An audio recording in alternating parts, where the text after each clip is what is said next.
18h sur l'RTG Boubinet, bonsoir à tous. Les titres du journal. Dans une école de 3 classes et une direction, c'est l'œuvre d'un fils ressortissant de Dabola.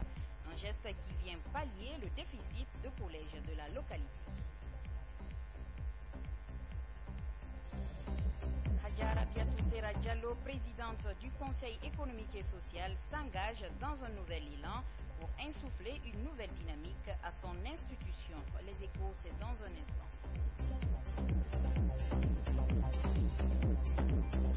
Les Guinéens seront bientôt au Niger pour un concours qui vise à ressortir les talents des jeunes mannequins du pays.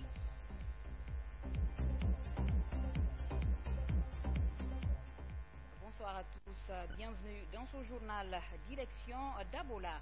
La localité vient de bénéficier d'une école de 3 classes et une direction. C'est l'œuvre d'un fils ressortissant de la dite préfecture. Une manière pour lui de participer à l'éducation des fils de son Dabola natal. Dabola est l'une des préfectures de la Guinée où le taux de scolarité augmente.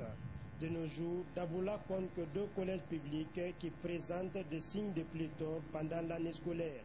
C'est pour approcher l'école des apprenants que ce natif de Dabola offre cette école de 3 classes et une direction bâtie sur une superficie de 363 mètres carrés.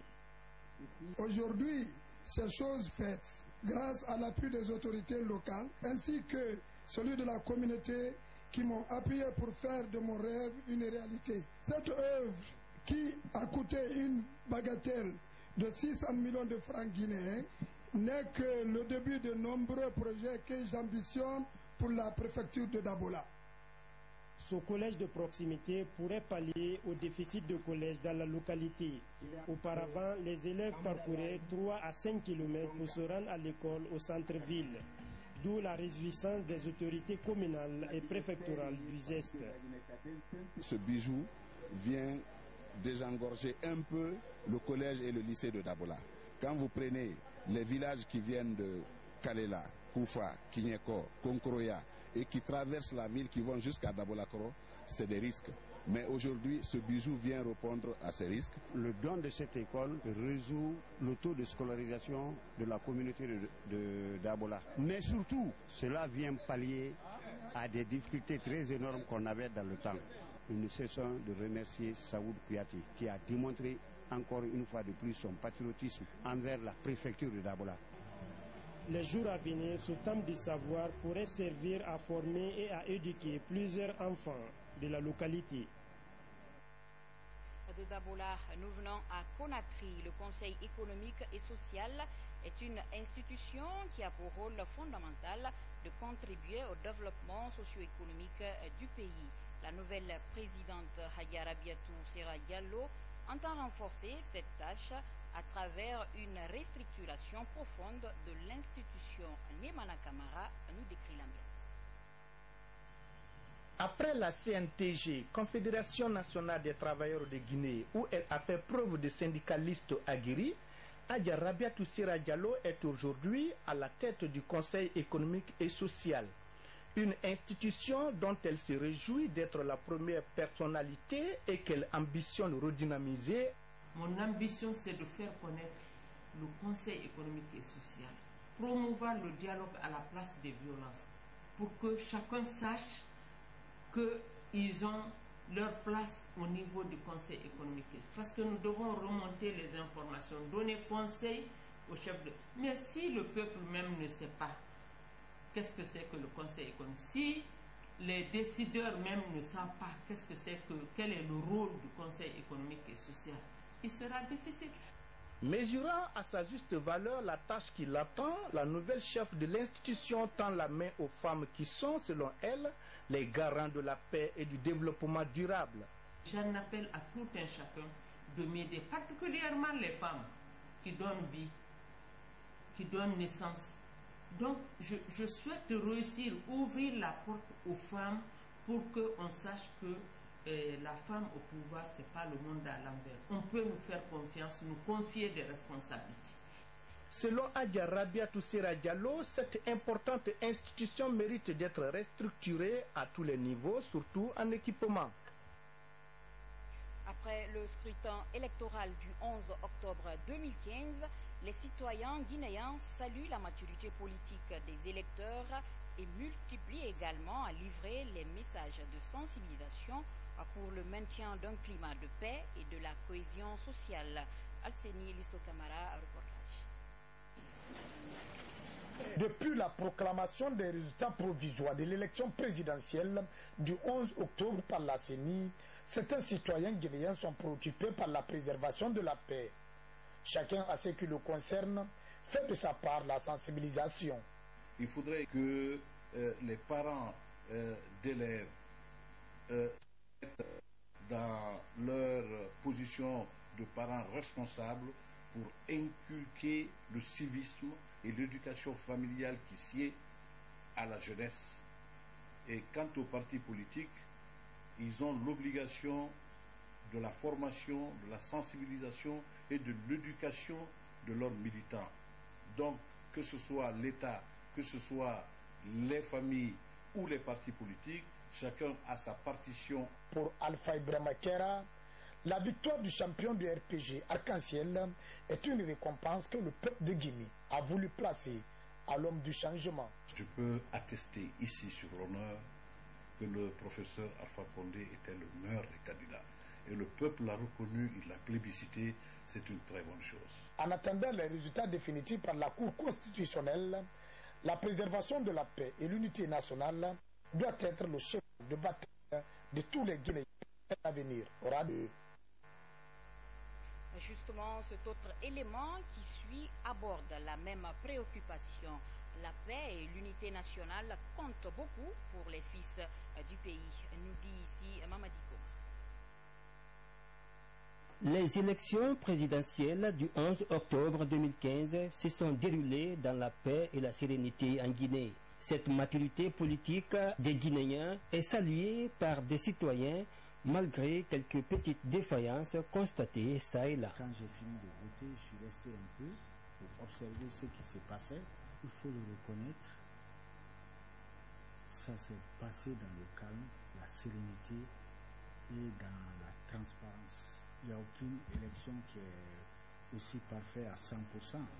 Mais si on me dit de noter l'élection présidentielle en Guinée, je dirais 98%. Pour renforcer cet élan de responsabilité politique, les Guinéens doivent également faire preuve de retenue pour un lendemain meilleur. Cette élection soit une leçon pour tous les Guinéens. Si nous avions l'esprit de paix, que ça s'accentue, il faut que ça soit accentué, l'esprit de paix, et que la paix, tout le monde gagne. Dans la violence, tout le monde perd et nous voulons gagner. La Guinée est une famille. Elle reste unie et indivisible. Ceci doit prévaloir à toute considération pour le maintien d'un climat de paix et de sérénité dans notre pays. Fait divers, ce journal, la pratique de la teinture est un métier très réputé en Guinée. Elle est pratiquée en majorité chez nous par les femmes. Là-dedans, les pratiquants ne s'en sortent pas mal. C'est ce qui ressort de ce reportage signé Aïssatou Kourouma, Aïssatou Dessou. En Guinée, le métier de teinture est pratiqué par les femmes en majorité et celles non scolarisées en particulier. Au constat, la teinture se modernise mais les outils restent rudimentaires. Tu peux rester le matin sans rire et que quelqu'un vienne pour la teinture. Nous cherchons des gens pour nous.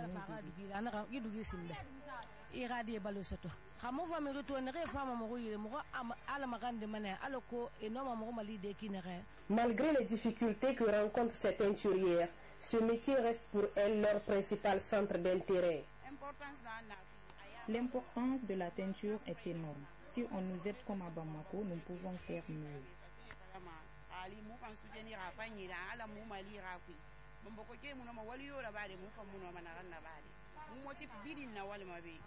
Le métier de la teinture s'adapte à l'évolution du monde. À cette allure, l'État guinéen devrait prendre les dispositions nécessaires pour accompagner ces braves femmes dans l'exercice de leur métier, qui du reste est noble. Culture à présent sélectionné 2 top modèles pour représenter la Guinée au Festival international de la mode en Afrique FIMA au Niger et l'objectif du groupement des stylistes, modélistes et créateurs de Guinée. Ce concours vise à ressortir les talents des jeunes mannequins du pays. Souleymane Kamara nous signe ce reportage. Le concours Top Model vise à sélectionner des mannequins devant représenter la Guinée au Festival international de la mode en Afrique, FIMA à Niamey au Niger. Le groupement des stylistes, modélistes et créateurs de Guinée pilote l'événement qui célèbre aussi la beauté à travers la promotion de jeunes mannequins africains. L'objectif de cet événement, c'est de choisir 2 top modèles. Et ça, c'est à l'issue de l'arrivée de Alpha Di au dernier défilé de Guessé au mois de mars. Et vu l'ampleur de notre défilé, il a apprécié le défilé. Il s'est dit que nous avons des talents et qu'il nous promettait que la Guinée allait participer au FIMA de cette année. Les critères de choix nous ont été imposés par Niamey, c'est-à-dire la prestance, la taille, le poids, les mensurations correctes pour un bon mannequin. Durant ce concours de sélection, les 20 candidats ont défilé devant les membres des jurys pour valoir leur talent selon les critères de choix imposés par le FIMA. Et seulement une fille et un garçon sont sélectionnés pour aller représenter la beauté guinéenne. Partir au FIMA représenter ma Guinée, c'est une fierté. Et mon combat, c'est de rapporter le concours Top Model au FIMA.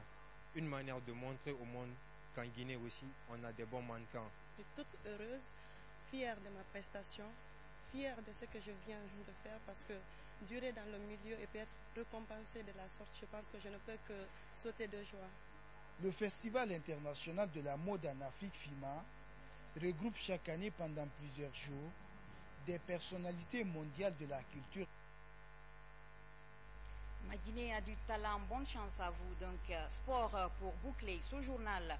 Le Sili national cadet, après son match nul face à l'Angleterre, affronte aujourd'hui dans les bandes de 23h temps universel la Corée du Sud. Une deuxième sortie très décisive pour les 11 Guinéens dans cette 16e édition de la Coupe du Monde des cadets au Chili.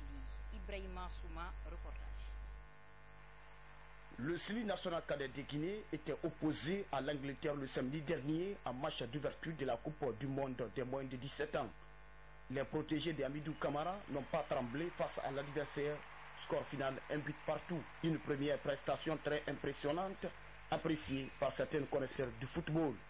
La première sortie d'air est à encourager. Ils ont mis les maillots.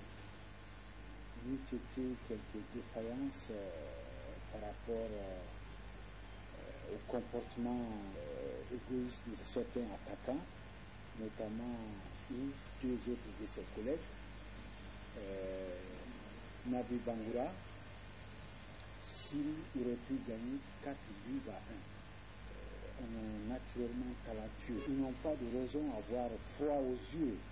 La Guinée jouera aujourd'hui sa 2e sortie, très décisive, au stade de Kogibo, 18 000 places assises à 23h heure locale contre la Corée du Sud qui n'a pas raté son premier match devant le Brésil, 1 but à 0.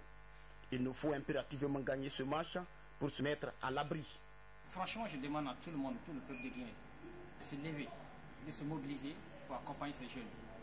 Ils ont de l'avenir et franchement, ils font le mieux pour la nation, pour le tricolore de la Guinée.